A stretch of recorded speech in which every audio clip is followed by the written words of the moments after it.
Touch people and say, you need to know the Lord for yourself. So that when you hear his voice, because you're so acquainted and intimate with him, this is the voice of my Lord. My sheep hear my voice. The voice of a stranger, they will not follow. My sheep hear my voice, they follow me. The voice of a stranger, they will not follow. Touch people and say, know the voice of God. It takes practice. So start today. Start practicing to know the voice of your Lord. Listen carefully. Let me digress a little. In ancient Israel, Jesus said that in John chapter 15. The shepherds every day would take their flock into the fields to graze. At the end of the night, they will come back to one place, not several churches, one place. And they called the sheep pen, say in Jerusalem. And all the shepherds will bring their flock to one place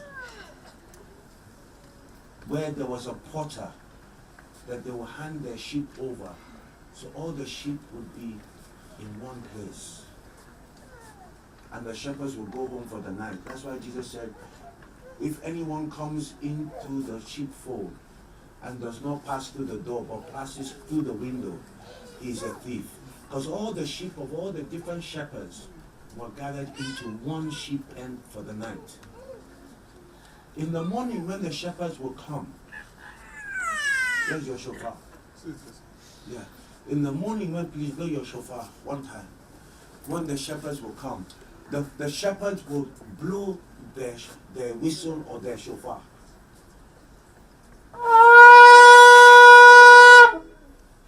The sheep will say, that's the voice of George Okoro. And from everywhere, there may be maybe 5,000 sheep inside that pen. As soon as they hear that sound, and that sound, that's the sound of George Okoro, all the sheep will start coming from different locations and gather at his feet.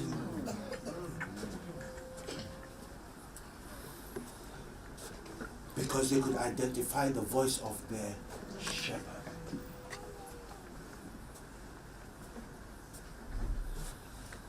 The voice of a stranger, they will not listen to.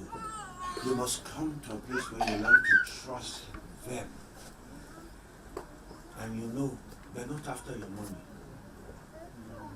They didn't start this church because they're looking for food to eat. So you know that they're not covetous looking for things from you. Because there's nothing you can give them that they don't have. So you know that they're here because they just want to help you. Unlike other people outside, that you hear their voices, strange prophecies, shouting, everything. But you know their way of life. You don't see him chasing women. You see him in prayer all the time, dedicated to his work. Then when he leaves here, they go to their business and they work very hard. So, why do you want to go and follow a person who doesn't know how to work very hard? God doesn't bless people who don't know how to work hard. Yes.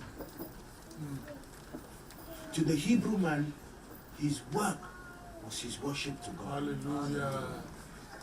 Hallelujah. I'm just teaching you things because you're young people. You need to grow up the right way. And as you get some man of God, some pastor, someone will mess you up. Because there's all sorts of kata in the church today.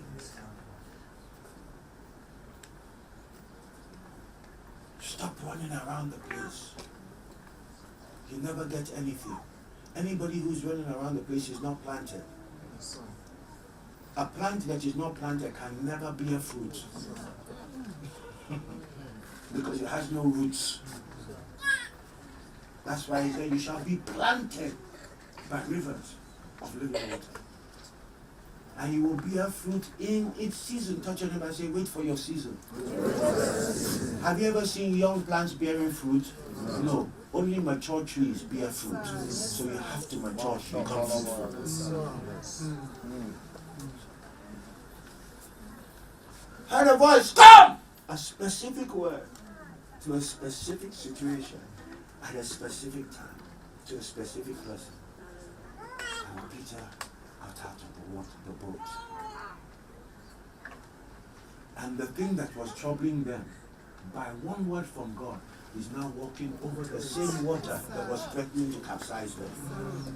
Touch your neighbor and say, you can take dominion over your circumstances. By one word from God about that situation. And he's walking on the water. So, this is Jesus. Please come. Please come. You are the troublesome sea. Stand there, please. We give you permission to go there.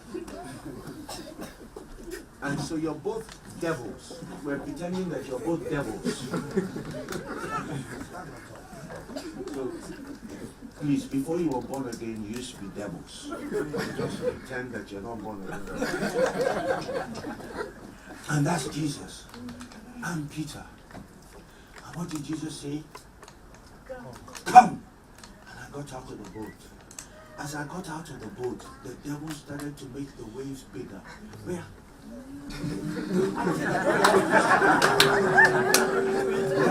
Doing all sorts of things. Causing wind to blow, causing huge waves. How did Peter see those waves and see what the devil was doing? Because he took his eyes off Jesus and put his lives on their circumstances. And that's what most of us have been doing. We're looking at all our problems rather than looking at the author and the finisher of our faith.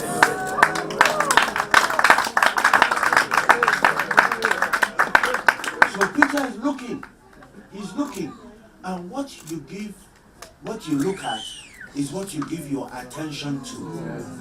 And what you give your attention to is what you give time to. And what you give time to is what you ascribe value to. And what you ascribe value to is what you attach worth to. And worship means to attach worth. So it means you're now worshiping the devil because you're giving him your attention. And so Peter began to sink because he lost his focus and put his focus on the trouble, on the circumstances, on the situation. And the devil was the one that orchestrated the situation. So he had put his eyes on the devil and was giving the devil attention. And worship